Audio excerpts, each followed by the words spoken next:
Mesdames, Messieurs, bonsoir. Heureuse de vous retrouver en espérant que vous avez passé une excellente semaine. Dans 7 jours en Martinique, c'est l'occasion pour moi de recevoir le maire du Font-Saint-Denis. Font-Saint-Denis, la plus belle commune de la Martinique, j'aime le dire. Et j'en sais pourquoi. Henri Romana, bonsoir. Bonsoir, Madame Héritier. Maire du Font-Saint-Denis.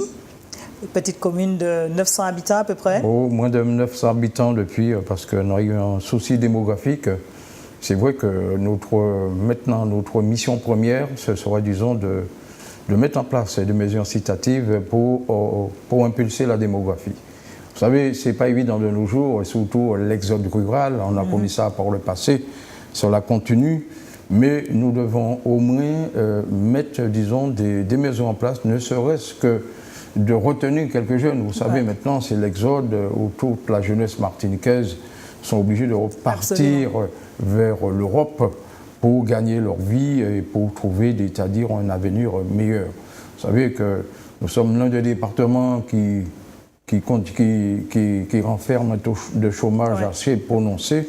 Particulièrement chez les jeunes. Je profite pour lancer un message aux acteurs du développement économique d'avoir une pensée pour cette jeunesse, toute cette jeunesse, je dirais même ces cerveaux qui sont obligés de partir ailleurs parce qu'ils n'ont pas sur place ce qu'ils souhaitent. Du travail par rapport à l'étude qu'ils ont réalisée. Du travail par rapport à la formation qu'ils ont suivie. Déjà, beaucoup ont fait beaucoup d'efforts sur les bancs universitaires, qu'ils ont des diplômes. Nous avons beaucoup d'ingénieurs en Martinique alors qu'il est, qui n'ont pas un emploi pérenne. C'est-à-dire on leur donne des petites missions, mais ce n'est pas suffisant. Je pense que ces cerveaux, on devait les garder, notamment dans le domaine de l'agronomie ou autre, tout ce qui est énergie renouvelable, parce que finalement, nous sommes dans un ère où il va falloir quand même prendre le taureau par les cornes et se pencher irrémédiablement vers cet avenir qui sera surtout basé et axé sur la durabilité. Voilà, et nous avons le soleil en permanence et ça aussi c'est important. Ce que je n'ai jamais pu comprendre, c'est que nous avons quand même de l'énergie telle que solaire, vent et maintenant l'énergie marine. Je n'ai pas compris que depuis très longtemps, on aurait pu quand même utiliser ces énergies pour essayer, disons, de nous soulager, parce qu'on sait pertinemment que le pétrole se raréfie et nous avons un petit peu la conjoncture, je dirais même politico-géographique actuelle, où beaucoup, disons, de producteurs il n'y a pas une sécurité extrême. Qui est très fragile. Je pense que, compte tenu que le pétrole se raréfie, je trouve que c'est tout à fait anormal que de nos jours, en Martinique, on est obligé d'attendre de l'énergie fossile. Et là, je n'ai pas compris ceux qui dirigent la Martinique, qui se sont penchés. Il est vrai qu'il y a un effort qui est fait dans cette direction, mais j'aurais souhaité que cet effort soit accentué. Et que nous laissons quand même un bon héritage à la génération à venir. Qui arrive. Alors, et Font-Saint-Denis, qu'y a-t-il au Font-Saint-Denis? Quand il faut donner l'envie de venir au Font-Saint-Denis en tant que premier magistrat, que peut-on retrouver au Font-Saint-Denis aujourd'hui pour faire venir la population, y compris les jeunes, et pour y habiter? Eh bien, écoutez, Font-Saint-Denis, on essaie, disons, d'arrache-pied, de faire un travail considérable pour essayer, disons, d'impulser Font-Saint-Denis, une commune rurale, il fait bon de vivre. Vous savez que Font-Saint-Denis, actuellement, je le dis, je n'ai rien à cacher, mais nous avons une délinquance qui est très faible. C'est vrai que c'est une villégiature. Parce qu'il n'y a pas de jeunes, ou il y a moins de jeunes, ou les jeunes qui y sont toujours dans la vie que nous avons connue dans le temps, avec le bonjour, bonsoir, on rend service? À Font-Saint-Denis, c'est une famille unifiée. Les jeunes sont très polis, il y a toujours le bonjour, le respect, surtout des aînés. Et à Font-Saint-Denis, nous n'avons pas de gros problèmes de différents de voisinage ou autre. Je pense que ce que nous avons reçu de nos aînés persiste encore à Font-Saint-Denis, une éducation, le respect et autres. Je crois que là-dessus, on a de la chance, qu'on a une jeunesse qui respecte les aînés et qui portent des fois leurs contributions. Ils sont capables même d'aider les aînés qui sont en difficulté et d'une façon je dirais même en faisant du bénévolat. Alors on connaît le Font-Saint-Denis pour le Monde-des-Cadets, la petite maison qui nous surveille, la montagne Pelée, et ça en permanence. une petite maison qui malheureusement ne restera pas à vivre au Font-Saint-Denis puisque le prochain sera sur la commune de Saint-Pierre. C'est-à-dire, nous avons quand même l'ancien observatoire qui renferme le plus vieux sismographe du monde.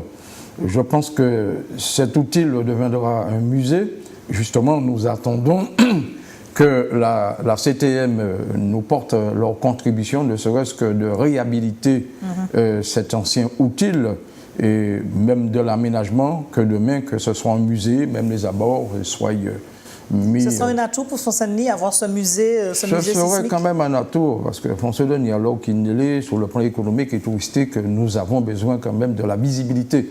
Ne serait-ce que pour attirer tout un chacun passer à Font-Saint-Denis. Moi, je pense que dans le secteur du Monde des Gadés, qui est quand même un secteur d'altitude, et je pense que les anciens scientifiques, ce n'est pas par hasard qu'ils avaient implanté cet observatoire qui est en vis-à-vis de la montagne Pelée. Et ça a permis à l'époque, jusqu'à maintenant, même si les appareils tombent en panne, de ce lieu d'observation, on peut observer à l'œil nu l'évolution, disons, de la montagne Pelée, quand même, qu'il faut oublier, qui est de type volcanique. Absolument. C'est-à-dire, c'est une... qui est endormie, mais pas éteinte.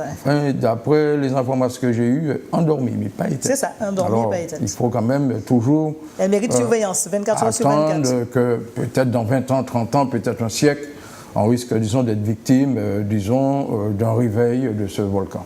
Absolument. Oui. Alors, et c'est vrai qu'on va revenir un petit peu sur la carte touristique de Font-Saint-Denis, parce qu'il y en a plein. Il y a également le Lassotet que vous avez remis en place, il y a également le Saut Gendarme, et puis bien d'autres. Alors, si vous voulez bien, Henri Romana, nous allons passer à l'actualité, et puis au fil de l'actualité, on va revenir sur cette carte postale. Le premier sujet que nous allons, parce que c'est ça le but du jeu, on va reprendre un petit peu l'actualité. Il y a quelques sujets que nous avons sélectionnés. Le premier sujet que nous vous proposons, c'est tout ce qui tourne autour des salons de café, de l'hôtel et de la restauration. Qu'est-ce qu'il en est en reportage? Nous le regardons et on revient juste après. Ce lundi, l'hôtel Batelière à Schellcher était un carrefour incontournable pour les professionnels du secteur des cafés, hôtels, restaurants. En effet, l'établissement accueillait le premier salon des CHR de Martinique, un salon de l'hôtellerie et de la restauration dédié aux professionnels du secteur. Ce salon est un salon professionnel qui permet en fait la rencontre de tous les acteurs des métiers de la bouche en Martinique, c'est-à-dire des responsables de café, hôtels, restaurants, boulangeries, pâtisseries, mais aussi les stations-service, les discothèques, les organisateurs d'événements. C'est un salon qui manquait dans le paysage en fait en Martinique, qui permet de mettre en relation donc, les clients et leurs fournisseurs, qui leur permet donc bien sûr de rencontrer de nouveaux fournisseurs, mais aussi de créer du lien et aller un petit peu plus loin dans leurs relations commerciales en Martinique. Ce salon a répondu à une demande et une attente des professionnels du secteur. Pour cette première édition, nous sommes contents. On a un petit peu plus d'une 50aine d'exposants. Et puis, on va voir un petit peu comment ça se déroule au fur et à mesure de la journée, concernant les visiteurs qui ont répondu présent, qui étaient intéressés. Il y avait une vraie demande fondamentale au niveau des responsables de café, hôtel, restaurant. Quand donc, nous prenons l'initiative de faire un nouveau salon, nous sondons un petit peu le marché. Et effectivement, c'est un salon qui existe dans toutes les régions de France, qui n'existait pas en Martinique. En une journée, ce salon offre la possibilité aux professionnels du secteur de se rencontrer et d'établir un contact privilégié et efficient. Voilà donc pour le salon des cafés, des restaurants, des hôtels. Là aussi, on parle d'économie, on parle également de tourisme. Absolument. Je pense que ça fait partie quand même, disons, de tout ce qui a trait à l'économie que génère le tourisme en Martinique. Je dirais à l'hébergement, la nourriture locale, c'est-à-dire, vous savez, le contexte culinaire, c'est très important pour tous les pays. Chaque pays a son aspect et sa spécialité. Et il semblerait qu'en Martinique, nous avons, sur le plan culinaire, on est bien classé. Beaucoup de touristes viennent en Martinique. C'est pour goûter la restauration antillaise. Et au Font-Saint-Denis, vous n'êtes pas en reste parce que quand on va chez Tijo, on a quelques restaurants au pied de la mairie. Nous avons Tijo, qui fait disons de la cuisine créole. C'est une spécialité avec ces écrevisses, non? Les écrevisses, malheureusement, c'est réglementé, c'est pas toujours évident. Il y a eu, nous avons la rivière, qui n'est pas polluée, c'est l'une des seules rivières qui détiennent quand même une forme. Qu'est-ce qu'il y a au-dessous de Fontaine-Saint-Denis? Il n'y a pas de bananes, il n'y a pas de Non, je pense que nous avons une chance inouïe à cause, disons, de la topographie chaotique. On a été préservé, disons, de ce fameux pesticide que tout le monde en parle, qui a détruit l'économie de la Martinique, à savoir ce chlordécone. Nous n'avons pas été affectés par ce pesticide.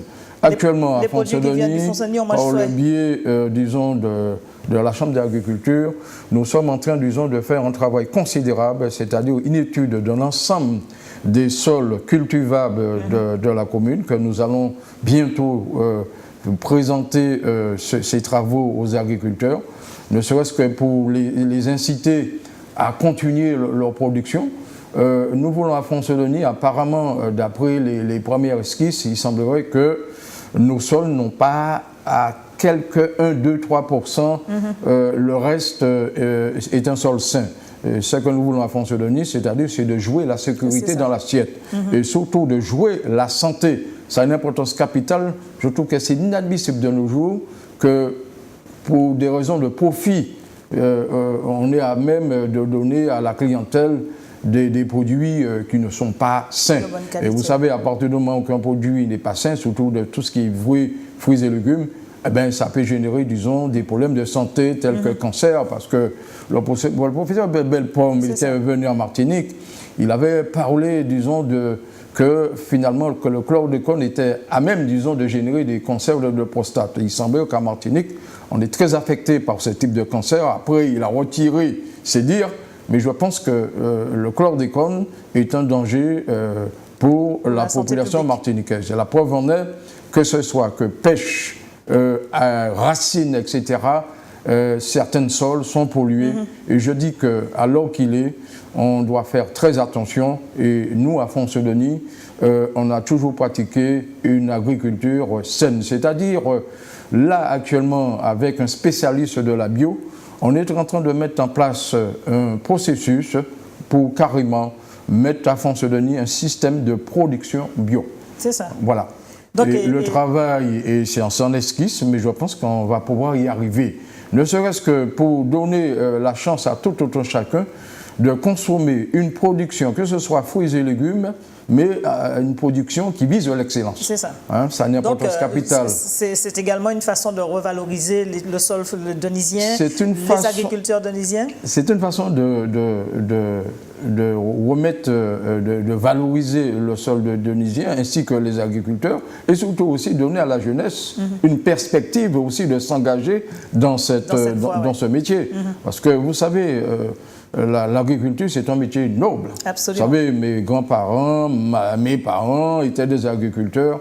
Et Fontaine-Saint-Denis, il y a une population là qui vise déjà actuellement une population qui vit vieux. Ouais. Vous savez. Donc il faut faire la relève. Il faut assurer la relève sur le plan de l'agriculture, ne serait-ce que la jeunesse les attirer vers ce métier et que demain, que nous serons même capables de produire une agriculture qui sera au moins des meilleures, disons, du secteur. Aujourd'hui, par la Martinique, on n'est pas là pour faire de la concurrence, mais on est là pour jouer surtout la sécurité dans l'assiette. Ça a une importance capitale. Absolument. Ouais. Allez, on va parler d'art maintenant. Les fresques musiciens, donc c'était dans la commune du François.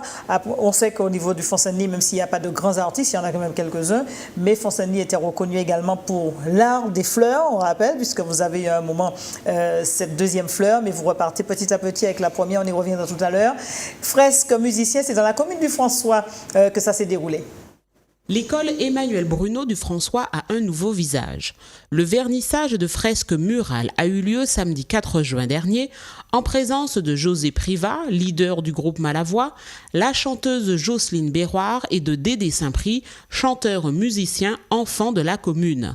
Une initiative qui rentre dans le cadre du projet éducatif mis en place il y a 2 ans par la directrice Ghislaine Noïlé et l'équipe éducative. C'était notre vernissage sur les traces des grands musiciens d'ici et d'ailleurs. Et c'est un moment vraiment fort en émotion puisque nous dévoilions les différents portraits des artistes de la Martinique et des artistes d'ailleurs, de France, d'Amérique, etc. Et c'est vrai il y avait beaucoup d'émotions aujourd'hui et moi-même j'étais très heureuse. C'est un projet de 2 ans puisque l'année dernière nous avons quand même travaillé avec les lycéens de la Jetée et cette année nous avons travaillé avec les plasticiens Caruge et Coquille. Ces peintures murales sont le fruit des recherches sur les artistes locaux et d'ailleurs, dont les portraits ont été réalisés par les artistes peintres Michael Caruge et Claude Coquille. Avant de dévoiler les fresques, la directrice Ghislaine Noïlé a remercié les participants d'avoir permis à ce projet d'aboutir et a promis une suite à cette opération. Puis c'est au son de Quand la musique résonne qu'ont été dévoilés ces musiciens et chanteurs d'ici et d'ailleurs qui ont fait et font danser plusieurs générations. Le public, composé d'élèves, de parents, d'enseignants et d'invités, a participé avec un immense plaisir à cette fête. Avec José Priva au piano, un grand hommage a été rendu à Paulo Rosine, ancien leader de Malavoie. C'est avec émotion que les élèves et Jocelyne Berroir ont interprété en chœur une de ses compositions. Dédé Saint-Prix, né à l'ancienne maternité du François, située à quelques mètres de l'école, a fait monter l'ambiance toujours aussi à l'aise avec les scolaires. Il a accompagné à la flûte un groupe de musiciens en herbe. Les élèves d'Emmanuel Bruno ont, eux aussi, permis à l'assistance de voyager de la Martinique aux États-Unis en interprétant des morceaux de Jeanne Mouna et Michael Jackson notamment.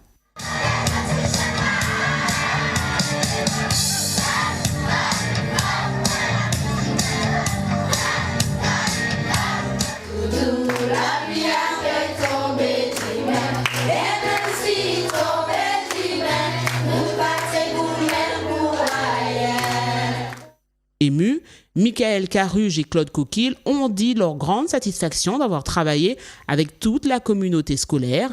Les artistes présents n'ont pas hésité à faire des photos avec leurs fans à côté de leurs portraits. Je suis venu au François pour un dévoilage. Un dévoilage, c'est un travail de vernissage, en exposition permanente, qui veut dire c'est en fresque qu'il y a dans l'école Emmanuel Bruno au François. C'est pour ça que je suis venu, c'est pas pièce concert, je suis venu. Et c'est une fierté pour moi de venir Martinique. Pas spécialement pour l'argent, non, c'est pour transmission, pour pédagogie, pour faire ces moments-là, savent que il y a des artistes qui là, qui aiment yo, et puis qui fier d'y être, et puis d'y travailler, et puis yo. Moi, pourquoi parler de directrice là, mais bon, ni débat que nous d'autres qui continuer à se l'année, l'année prochaine, mais d'autres l'année, puisque moi, je travaille dans l'école, dans plusieurs pays, puis pas au François, la commune moins. Voilà, donc, le travail là qui fait là, c'est plusieurs artistes, c'est un bel travail. C'est des artistes qui aident le moment à réaliser ça, et ça très très belle. Pour le moment, ils savent que côté yo aller et puis côté yo sorti qui forger et mentalité qui marqué en époque qui travaille pour éveiller les consciences pays et pour moi ça c'est un bail qui est très important. C'était un projet pédagogique qui était présenté par la directrice de l'école et les enseignantes, sur lequel elles avaient vraiment une volonté de transformer l'école, de la rendre un peu plus joyeuse, etc., par rapport aux enfants. Et en même temps d'ouvrir sur un projet pédagogique qui englobe les pratiques musicales, en tout cas, qu'il y a ici et puis ailleurs. Donc c'est un travail qui m'intéressait, puisque effectivement on a beaucoup de soucis effectivement en Martinique au niveau des artistes et du patrimoine, de la transmission. On essaie effectivement par les mairies, par les municipalités, par les écoles, par les instances de l'art en tout cas, de transformer, de diffuser cet art, ces pratiques musicales, mais c'est pas toujours évident. Donc c'était intéressant par la peinture et avec des enfants de pouvoir transmettre cette réalité-là. Le prochain rendez-vous de l'école Emmanuel Bruno est prévu le samedi 25 juin à 16h avec sa traditionnelle cérémonie de graduation à la salle des fêtes du François. Quand l'art se transporte dans les écoles? Moi, je pense que c'est une très bonne chose parce que je pense qu'il faut perpétrer la tradition Je dirais que de nos jours, il faut qu'on mette tout en œuvre pour éviter de perdre notre culture traditionnelle en passant par l'art. Nous avons en Martinique des éminents plasticiens tels que Hector Charpentier. Et là, on voit que Dédé Saint-Prix, qui est quelqu'un qui a une renommée, je dirais même presque mondiale, parce qu'il voyage beaucoup. Et il est l'ambassadeur de notre art, de notre musique traditionnelle. À François-Denis, nous avons une petite école de musique. C'est pour cela, je crois qu'il faut commencer par les enfants dès le jeune âge, pour que demain, quand nous puissions rester un petit peu, ne pas sortir de cette culture. Et surtout, je dirais, de ne pas tomber dans un système de mondialisation planétaire où tout le monde fait la même chose, ou même singé. Il faut qu'on se reste soi-même, qu'on reste toujours ancré dans notre culture, cette culture traditionnelle qui a une importance capitale pour notre histoire. Bien sûr. C'est très important. Et je profite pour parler un petit peu de l'école de musique que nous avons à France-Denis. Je profite pour lancer un message aux frères de la Côte que cela existe à France-Denis. Nous avons une école de musique. Il ne faut pas hésiter. Et nous faisons des prix défiant toute concurrence. La musique à l'époque était réservée à une certaine classe de la société. Et nous faisons sauter ce verrou, mettre en place des mesures pour qu'au moins que ceux, même avec des faibles moyens, on peut déjà apprendre à jouer un instrument, on peut faire de la musique et surtout la musique, tout ce que nous avons dans la Caraïbe, la biguine, etc. Je pense que de nos jours, il ne faut pas singer les autres, il faut qu'on reste nous-mêmes. Cette école à France-Denis, je dis que prix, je dirais même celui social, en quelque part. C'est-à-dire, nous sommes plus ou moins dirigés vers ceux qui n'ont pas tout à fait les moyens d'apprentissage de la musicologie. C'est la raison pour laquelle nous avons mis des prix très bas, où tous les enfants de Saint-Pierre, de Carbet, du Morne-Rouge, et je pense que je lance un appel aussi à la communauté Cap-Nord. Pour vous porter une solidarité pour ça. Porter une solidarité, je dirais peut-être ça peut être une outile communautaire demain. Que tous les communes, les villes, par exemple du Nord Caraïbe ou au-delà du Nord, profitent, disons, pour l'apprentissage, disons, de la musique. De la musique. Une autre initiative qui va peut-être vous plaire, c'est l'initiation au torbal. Peut-être que vous ne connaissez pas. Vous allez voir et après vous allez me dire ce que vous en pensez. Le torbal est un sport collectif de ballon pratiqué par des sportifs malvoyants ou non-voyants. Les joueurs utilisent un ballon de caoutchouc d'un poids de 500 grammes qui contient des clochettes leur permettant de le localiser.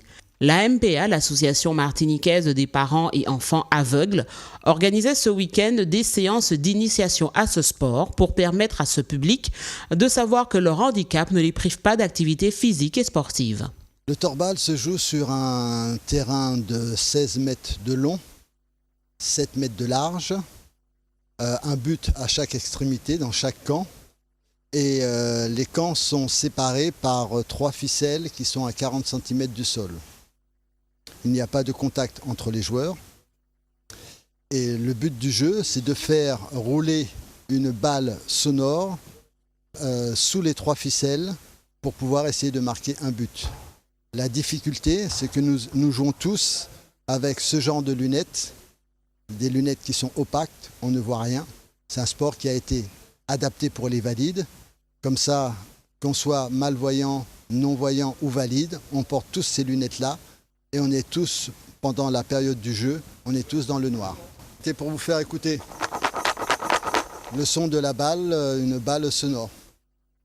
Donc c'est défense-attaque. Quand on est en défense, on est à genoux sur notre tapis et dès que la balle part du camp adverse, on plonge pour essayer de l'arrêter.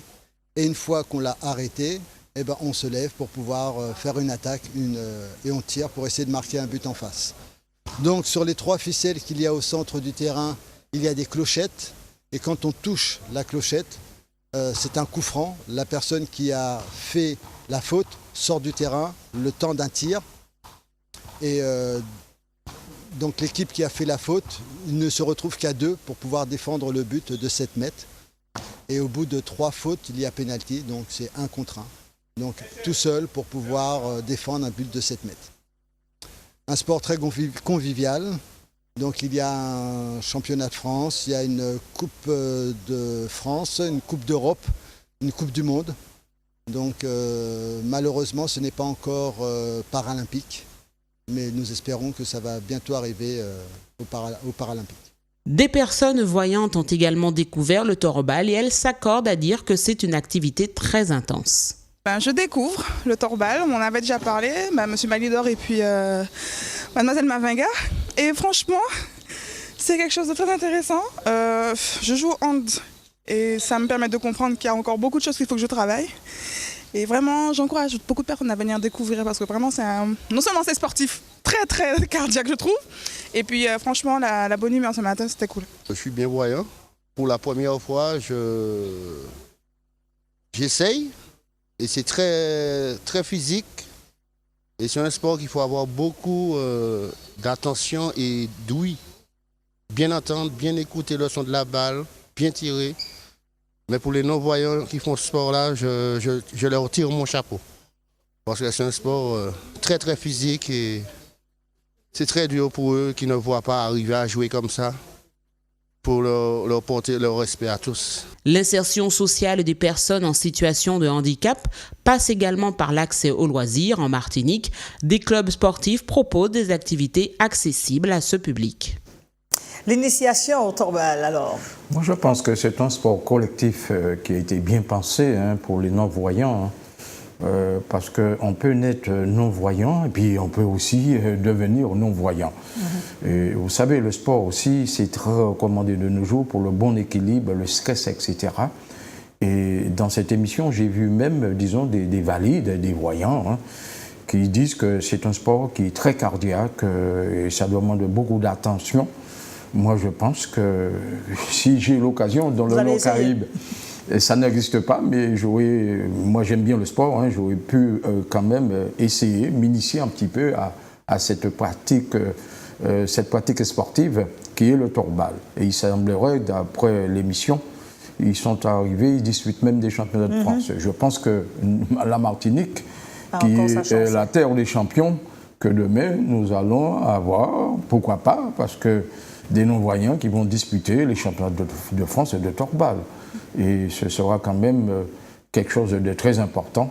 C'est pour cela que je demande aux non-voyants de continuer dans cette direction.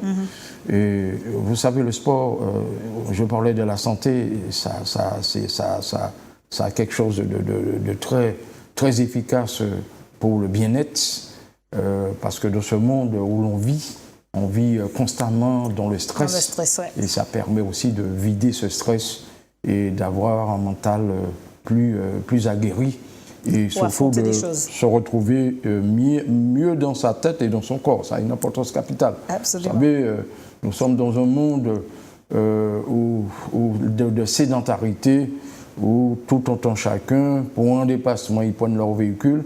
Je pense que de nos jours, il va falloir penser à l'activité physique qui aussi joue un rôle important sur la santé, disons, de tout un chacun. Ouais. Parce que de nos jours, on a vu ce qui se passe, il y a la télévision, tout est à la maison, on ne bouge pas, on tombe dans la virtualité. Il est vrai qu'à François-Denis, on pratique du jardinage. Le jardinage aussi, c'est un sport de bien-être. Ma mère, qui a actuellement 92 ans, continue quand même à jardiner. À 92 ans. C'est un bel exemple. Ah, c'est un bel exemple. Ouais. Et il semblerait que c'est très conseillé. Ça prévient un petit peu la maladie d'Alzheimer parce qu'on est obligé, disons, de travailler un petit peu sa mémoire, de voir où sont plantées, par exemple, les salades, le pied de piment, etc. C'est-à-dire, dans la tête de chaque agriculteur, il a son plan. C'est ça. Il a son plan de production. Ouais. Donc, ça aide à conserver cet équilibre et cette faculté de garder la mémoire. Absolument. On va dans un village, je vous y emmène, de toute façon vous ne dites pas non, je vous emmène au village de la Croix-Rouge. Et c'était l'occasion de présenter justement cette structure. Et Dieu seul sait si, quelle qu'elle soit, la Croix-Rouge, on en a besoin et c'est une association humanitaire.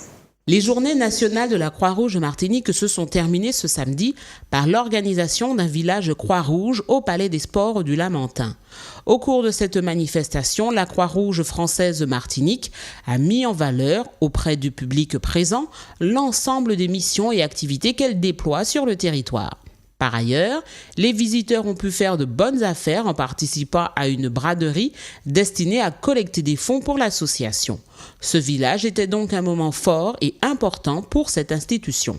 Il s'agit d'une porte ouverte, on s'adresse au public.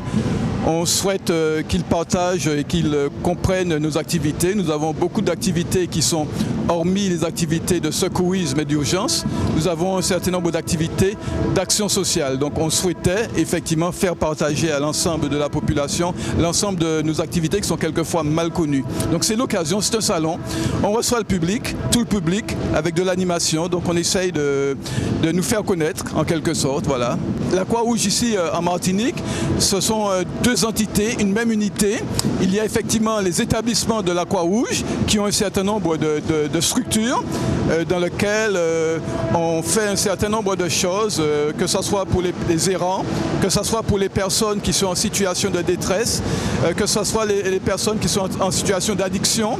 Voilà, nous avons toute une panoplie d'actions que nous faisons et du côté de la délégation territoriale, nous avons un certain nombre d'actions sociales comme le soutien scolaire, comme la lutte contre l'illettrisme, un certain nombre d'actions, y compris des actions de formation en matière de secourisme et d'urgence. Voilà. C'est du bénévolat à 200%, mais malheureusement, nous avons quelques difficultés à avoir suffisamment de bénévoles pour mener à bien l'ensemble des actions que nous programmons. Donc effectivement, c'est l'occasion pour moi de faire appel à tous les bénévoles. Si vous refusez la fatalité, si vous avez envie d'aider, si vous refusez la détresse, si vous refusez la souffrance, venez nous voir. Nous sommes une association exigeante avec des principes, des valeurs et je pense que tout un chacun peut trouver ici son bonheur.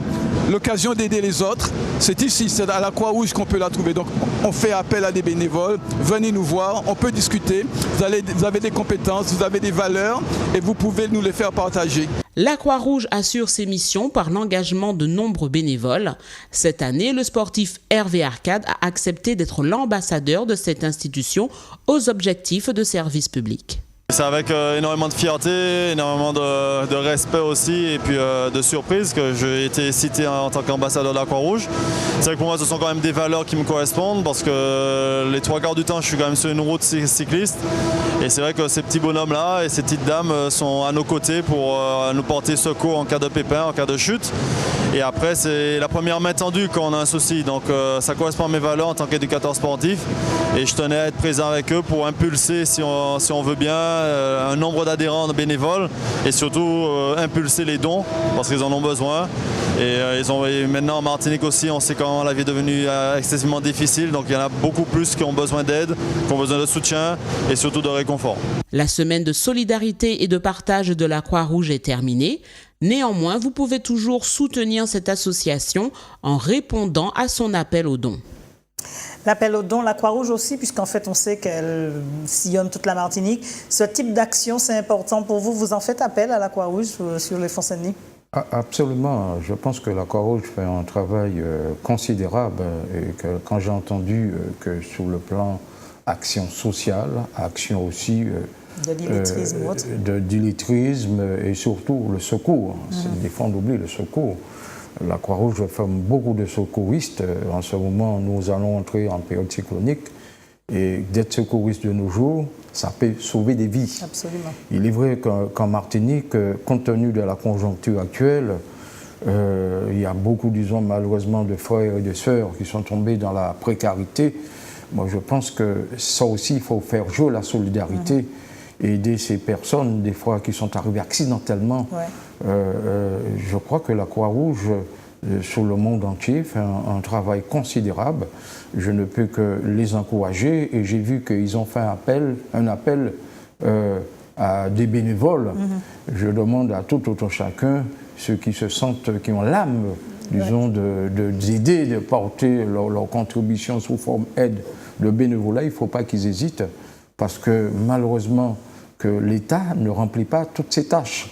Et je pense que la Croix-Rouge fait un travail considérable auprès de la population martiniquaise et je dirais même dans le monde entier. Parfait. L'appel à la grève générale, vous êtes au courant, c'est le 13 juin. J'ai entendu ça. Voilà, c'est contre la loi travail. On regarde donc cet appel intersyndical, il me semble, sur cette grève générale, cette loi travail. On y revient juste après, M. Romana.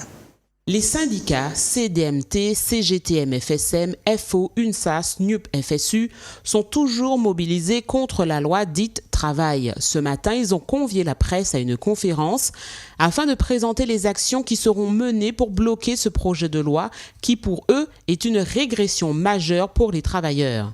Les syndicats appellent donc à une mobilisation d'envergure. Il est temps de passer à une vitesse supérieure. Il est temps de passer à une forme d'action qui puisse permettre que tout le monde puisse bien prendre conscience qu'il s'agit vraiment d'un choix de société, d'un choix que nous faisons aujourd'hui pour notre jeunesse, pour nos enfants de demain, et que nous ne laisserons pas les alizés libéraux nous imposer une société que nous ne voulons pas et que jusqu'au bout, nous utiliserons tous les moyens qui sont à la disposition et toutes les formes d'action qui sont à la disposition des organisations syndicales afin que nos revendications justes et légitimes aboutissent, à savoir le retrait de cette loi travail, qui est une véritable régression sociale, je le répète.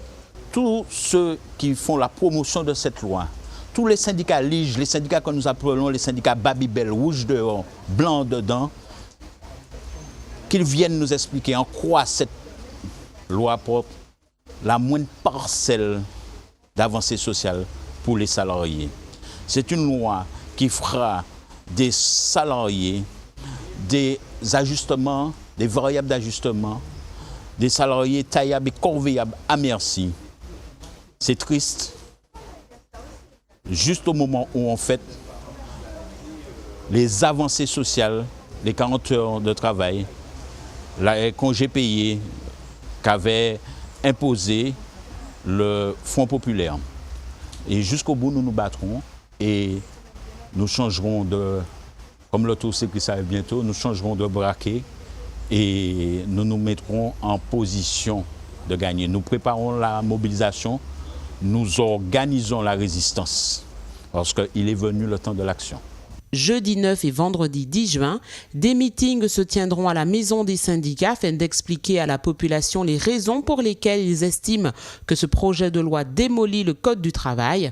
Un appel à la grève générale est lancé pour le lundi 13 juin. Lundi 13 juin, grève générale, bien entendu, toutes les collectivités aussi seront touchées par ce mouvement de grève. Vous la connaissez, cette loi? Vous en avez... J'ai eu l'occasion, disons, de parcourir d'une façon synthétique cette loi M-Connerie. De mémoire d'homme, ça touche le temps de travail et surtout les licenciements économiques.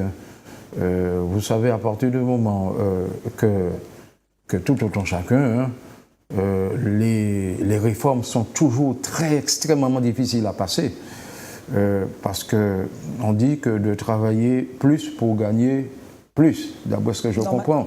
C'est-à-dire ça dépend aussi des entreprises parce qu'on sait que c'est la semaine hebdomadaire de 35 heures.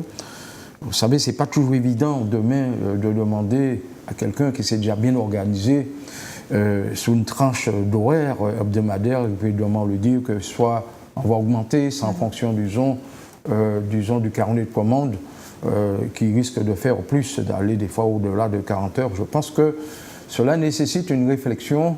Je pense que c'est un travail qui devait être effectué déjà avec toutes les organisations syndicales et trouver déjà un compromis. C'est vrai que ça fait ébullition depuis un certain temps. On a vu ce qui s'est passé sur l'Hexagone, des grèves qui a suscité quand même pas mal de violence. Je pense que là-dessus, peut-être c'est une loi qui a été votée, n'est pas tout à fait votée, parce que je pense que le 17 du mois courant, il va falloir revenir dessus. je crois que ça mérite des réflexions. Et vous allez l'appliquer, bien entendu, puisque vous êtes maire. Donc, Ben écoutez, vous savez, en tant que maire, malheureusement, on est obligé d'appliquer les textes en vigueur. Mais je donne quand même mon avis concernant cette loi. Si cela a suscité une telle ébullition sociale, c'est que finalement, peut-être qu'elle a été faite à l'emporte-pièce, mais cela demande quand même toute une réflexion en amont et prendre aussi, faire pas de grands débats, mais réunir aussi, surtout les organisations syndicales. Je pense qu'il y a eu des organisations syndicales qui ont signé, qui étaient d'accord. Mais malheureusement, il y en a d'autres qui ne sont pas d'accord. Alors, ma foi, c'est ça qui fait... c'est fort dommage, parce qu'une journée de grève, moi je n'ai rien contre les grèves, déjà c'est prévu par le Code du travail, et je pense que si nous avons avancé là actuellement, c'est que nous avons gagné, que ce soit les congés annuels, etc., congés de maternité, c'est à cause des grands combats qui ont été menés par le passé, qui nous ont permis, disons, d'obtenir des avancées sociales. Bien, une autre avancée, c'était la semaine du logement des jeunes. C'était organisé par le CLAJ. Qu'est-ce qu'il en est exactement de cette semaine? Qu'en est-il ressorti? Le reportage nous le dit tout de suite. Dans le cadre de la semaine du logement des jeunes, le CLAJ, le comité local pour le logement autonome des jeunes de Martinique, proposait ce matin une action visant à sensibiliser les jeunes sur l'accès au logement. L'objectif est de leur permettre de maîtriser 3 clés leur assurant une meilleure insertion, 3 clés pour gagner en autonomie, pour bien se loger et pour apprendre les gestes qui sauvent. Le CLAJ organise pour la 7e édition la Semaine nationale pour le logement autonome des jeunes, donc qui est aussi relayée à l'échelon national. Donc dans tous les CLAJ, c'est une semaine spéciale dédiée au logement des jeunes. Donc pour mardi 7, aujourd'hui, nous organisons une porte ouverte au siège du CLAJ, au 16 avenue Condorcet, pour que les jeunes puissent avoir des informations sur la thématique des 3 clés. Donc pour gagner en autonomie, bien se loger et apprendre les gestes qui sauvent. Donc la thématique a été développée suite à un constat que nous avons fait parce que les jeunes se logent, bien sûr, ils ont des aides financières, ils savent comment faire pour se loger, mais on oublie aussi un aspect qui est très important, c'est la santé. La santé des jeunes, surtout par rapport aux accidents domestiques qui peuvent arriver dans le logement. Donc aujourd'hui, nous avons des partenaires qui se sont déplacés. Nous avons la MAIF, la CGSS et aussi l'Objectif Prévention Martinique, qui est une association qui œuvre pour le public, pour l'apprentissage des gestes qui sauvent risques routiers, risques majeurs ou risques domestiques. Cette journée porte ouverte leur est dédiée. Pourquoi? Parce que nous souhaitons vraiment qu'ils assimilent les gestes qui sauvent. Les gestes qui sauvent, c'est quoi? Que faire en cas d'étouffement? Que faire en cas de brûlure? Tous ces réflexes que nous n'avons peut-être pas et qui peuvent sauver des vies. Donc aujourd'hui, ces partenaires sont présents pour pouvoir leur apporter l'information. Il y a un petit diaporama qui leur est diffusé. Il y a aussi dans une des salles des mises en situation qui sont réalisées par ces partenaires qui y ont répondu présents à cette manifestation. Cette action du CLAJ se délocalise dans les autres communes de l'île pour aller à la rencontre des jeunes qui ne peuvent pas se déplacer sur le centre et qui ont également besoin d'informations. La manifestation s'arrêtera donc au Robert, au François, à Trinité, à Rivière-Salée et au Gros-Morne. Et puis peut-être un jour au Font-Saint-Denis, est-ce que là il y a cette dynamique pour loger les jeunes? Vous savez, Font-Saint-Denis, cette dynamique pour les jeunes, nous avons déjà y pensé, parce qu'un jeune qui n'a pas... C'est vrai qu'il y a eu, disons, des logements sociaux à Font-Saint-Denis. Ma critique, c'est qu'ils n'ont pas prévu, par exemple, des T2, des T1, parce que des fois on oublie, on est là... malheureusement, peut-être c'est dans un processus d'impulser la démographie, mais je pense qu'il faut penser à la jeunesse. Ce n'est pas la peine de remplir une ville, une commune, avec, disons, des appartements type F3, F4, F5, mais il faut penser à la jeunesse aussi qui veut aussi se loger. Parce que ça leur permet très tôt, disons, d'avoir une autonomie. Et je trouve que le CLAJ fait un travail formidable, parce qu'il y a des jeunes, malheureusement, c'était les parents qui devaient faire l'effort d'aller trouver un logement. Et là maintenant, ils ont mis en place des mesures qui permettent aux jeunes d'obtenir un logement eux-mêmes, de voir et aussi surtout les étudiants, je pense aux étudiants qui arrivent n'importe où dans le monde pour faire des études. Moi, je pense que c'est un moyen de loger, surtout aussi de permettre aux jeunes de prendre une certaine autonomie et commencer à se préparer, parce qu'il ne faut pas oublier que les jeunes d'aujourd'hui, ce sont des adultes de demain. On doit tout mettre en place pour les guider, les aider et les accompagner aussi dans la phase de passage dans le contexte adulte. Ça a une importance capitale et je pense que c'était un très bon travail pour cette jeunesse martiniquaise. Et je dirais on a intérêt à les bichonner parce que malheureusement ils disent que la Martinique est une population vieillissante. Absolument. Alors ça aussi, ces jeunes, on a intérêt à les accompagner au maximum, mettre des moyens en place pour les aider. Parce qu'un jeune qui a un logement, c'est un jeune qui peut s'affirmer, un jeune qui peut s'insérer, et c'est un jeune aussi déjà qui commence à avoir une certaine indépendance. Alors, un autre sujet qui peut être aussi important, plus ou moins lié à ce sujet, c'est la semaine de la prévention du diabète. Là aussi, on parle de santé. Vous avez commencé par cela pour la maladie avec une très bonne alimentation, une alimentation saine. Et là aussi, cette alimentation, vous allez la faire au Fond-Saint-Denis, cette alimentation bio que vous avez dit. Et ça permet également d'avoir ce qu'il faut pour prévenir le diabète, manger sainement pour éviter justement d'être atteint du diabète. Qu'en est-il de cette journée, de cette semaine sur la prévention du diabète en Martinique? Ce mardi 7 juin, la Caisse générale de sécurité sociale et la direction régionale du service médical SOFIA sont allés à la rencontre des personnes afin de les sensibiliser aux risques liés au diabète et présenter SOFIA, dispositif gratuit et innovant d'accompagnement des patients diabétiques. SOFIA, c'est un dispositif que la Caisse nationale d'assurance maladie a mis en place pour suivre et accompagner les patients atteints de maladies chroniques telles le diabète et l'asthme.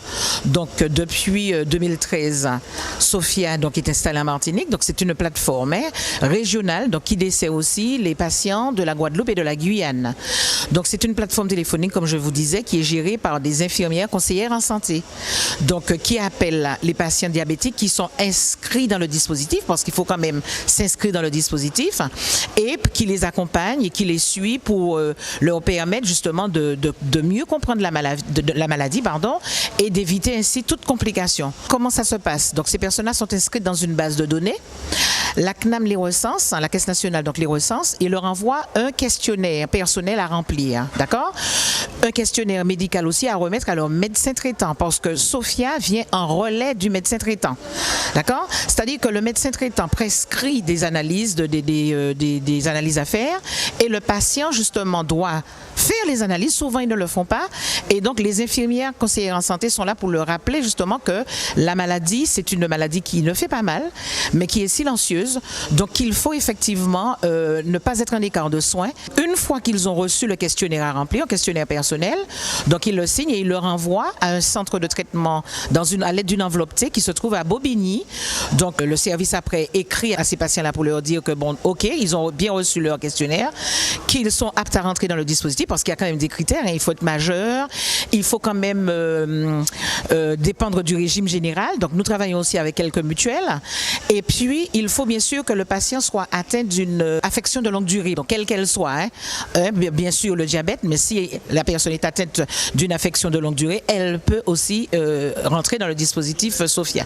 Quel type de diabète existe-t-il? Laurence Philippe au Crosta nous répond. Il y a deux types de diabète. Il y a le diabète de type 1 qui va être un diabète héréditaire qui va donc toucher les plus jeunes. C'est souvent l'adulte plus jeune, voire même l'adolescent. C'est à cette période-là que ça apparaît.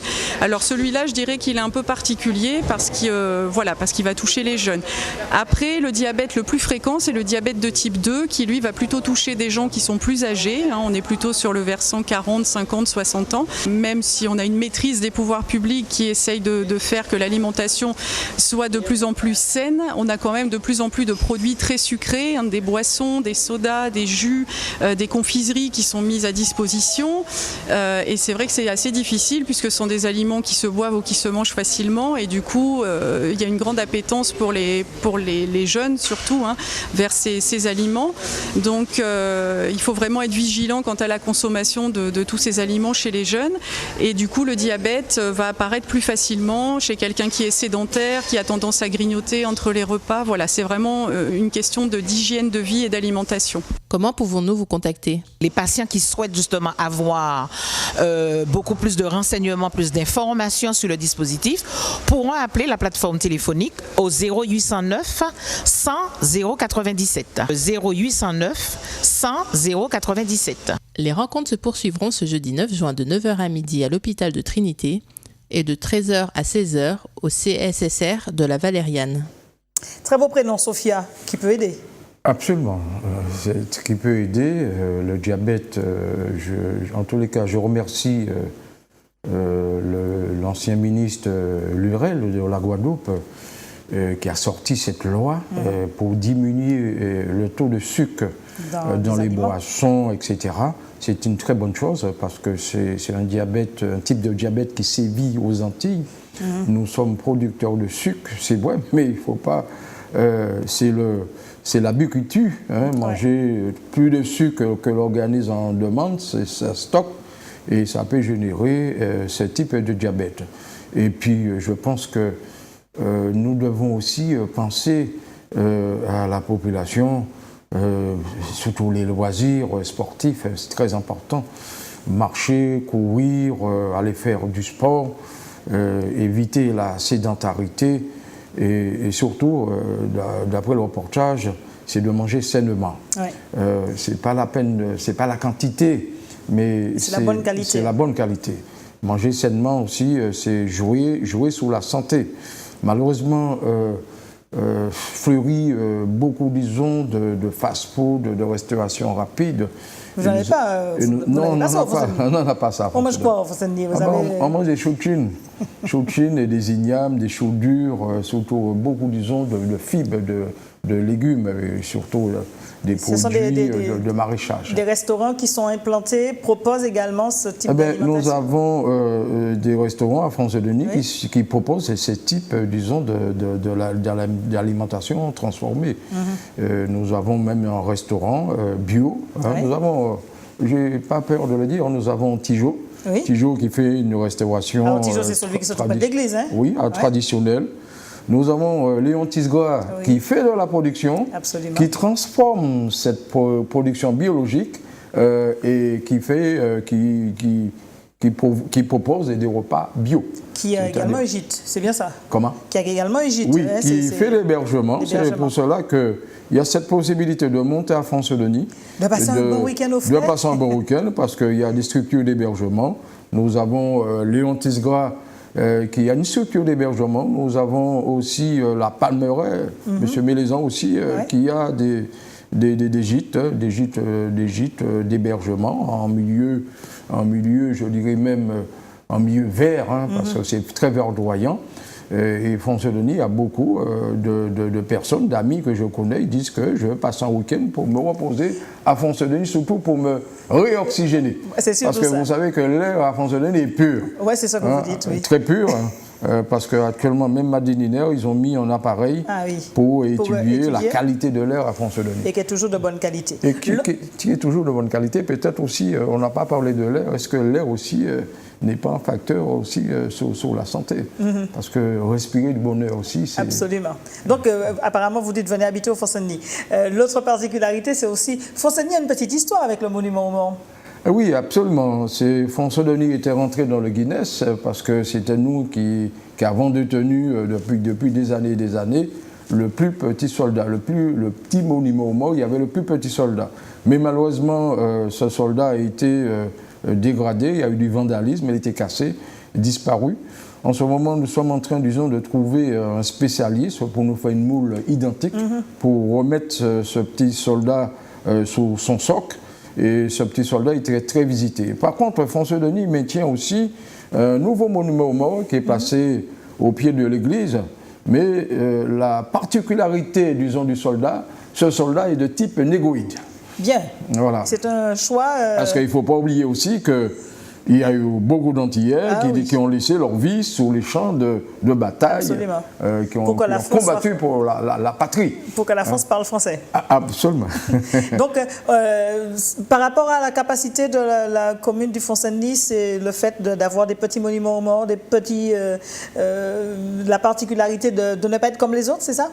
Oui, nous avons notre propre particularité, à savoir le contexte de villégiature, bien respirer et manger des aliments de qualité, et que je crois que c'est ça, Font-Saint-Denis, de vivre autrement, d'aller visiter autre chose, des rivières, des cours d'eau qui ne sont pas pollués, et surtout beaucoup de sentiers de randonnée, faire du sport en visitant la faune de rivière également.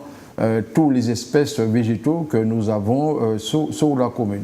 Avec beaucoup de serpents, oui, c'est ça? Comment? Avec beaucoup de serpents, non? Non. On peut aller sans crainte? Sans crainte. Vous savez, des serpents, il y en a partout en Martinique. Font-Saint-Denis, ce n'est pas un endroit qui est infesté de serpents, très loin de là. Moi, je vous dis quelque chose. Vous n'en avez pas encore vu, hein? J'en ai vu rarement, disons, des reptiles de ce genre à Font-Saint-Denis. Voilà, on rappelle que la fête patronale, c'est au mois d'octobre. Eh bien, la fête patronale, je vais ajouter aussi qu'à Font-Saint-Denis aussi, nous avons un projet aussi de relancer le café, la vanille et le cacao. Et là encore, on va viser une production de qualité aussi bien qu'en café, en cacao et en vanille. Hein? C'est-à-dire on va essayer de relancer ça en agroforesterie. Et puis en plus, vous avez de la place pour ça. La vanille adore ce type de climat. Oui, parce que moi-même qui vous parle, je suis vaniculteur sur mes heures perdues. Ça fait partie de mes loisirs. Je détiens, disons, de la vanille à proximité, disons, de mon lieu de résidence. C'est tout ce que vous avez comme... C'est une fierté pour moi le matin, quand c'est en fleurs, d'aller féconder ces fleurs de vanille. Et c'est tout ce que vous avez comme hobby, comme particularité, Henri Romanas? Oui, vous savez, tout ce que vous aimez, vous ne faites pas de sport, vous ne montez pas les pitons? Écoutez, je fais du sport. Je vous dis que tous les matins, je marche. Vous marchez? Je marche. C'est déjà une bonne chose. Je fais au moins 10 km de marche. Et en ce qui concerne Font-Saint-Denis, vous avez parlé de personnes âgées. Il y a des centenaires dans votre commune? Pas encore? Nous avons des administrés qui s'approchent, disons, du siècle. On a eu des centenaires par le passé. Moi, je pense qu'à un moment, on a eu des centenaires. Et je pense que si cela va bien, au prorata de la population, on risque d'être une des communes qui, au prorata de la population, qui détient le plus grand nombre de centenaires. Voilà, puisqu'en plus, ça mange bien, ça vit bien, et à 92 ans, on continue à aller vendre au marché. Absolument, absolument. Merci Henri Romanas, ça a été un plaisir pour nous de recevoir la petite commune du Nord, mais qu'elle est riche. Très riche en biodiversité et autres. Je vous demande de n'hésiter pas à monter sur Font-Saint-Denis, de visiter, de toute façon, nous avons l'Office de tourisme qui présente tout ce qu'on peut voir, visiter à Font-Saint-Denis. Il est là pour guider les touristes, ceux qui viennent aussi. Je parle aussi aux autochtones. Ah ben oui, bien sûr. Moi, je trouve quand même que c'est tout à fait inadmissible quand j'entends certaines personnes qui disent qu'ils ne connaissent pas Font-Saint-Denis. Je leur dirai, et je lancerai un appel solennel, c'est que dans leur vie, si demain ils meurent, ils vont regretter qu'ils ne sont pas montés à Font-Saint-Denis pour visiter cette commune paradisiaque, et il fait bon de vivre. Et je dis aussi, n'hésitez pas à passer des week-ends sur Font-Saint-Denis, n'hésitez pas à venir manger, déguster de la bonne production sur Font-Saint-Denis. Voilà, moi j'irai dimanche manger la dachine avec l'haricot rouge chez Tijo. Très bien. Voilà, j'invite Yannick d'ailleurs, puisqu'on y sera dimanche, même si on a dit qu'il va pleuvoir, mais il nous donne un petit poncho qui est bien aussi. Oui, absolument. Voilà. Allez, on le salue. Oui, on salue l'homme pour le travail qu'il effectue. Il fait un travail considérable. Il n'est pas le seul. Les autres restaurateurs, par exemple, nous avons un petit restaurant à la Tranchée, Madame Chantalou, qui fait quand même des mets qui sont déjà l'accueil est formidable. Et puis c'est la culture, elle fait, disons, toujours la cuisine traditionnelle. Ça s'appelle Le nom exact, je ne dirais pas, il paraît qu'il ne faut pas faire de la publicité. Non, c'est la commune de Fonds-Saint-Denis. Alors, c'est où? C'est à la Tranchée? C'est à la Tranchée, chez Madame Chantalou. C'est Madame Chantalou. D'accord, chez Madame Chantalou. Oui, voilà. Bon, eh bien voilà.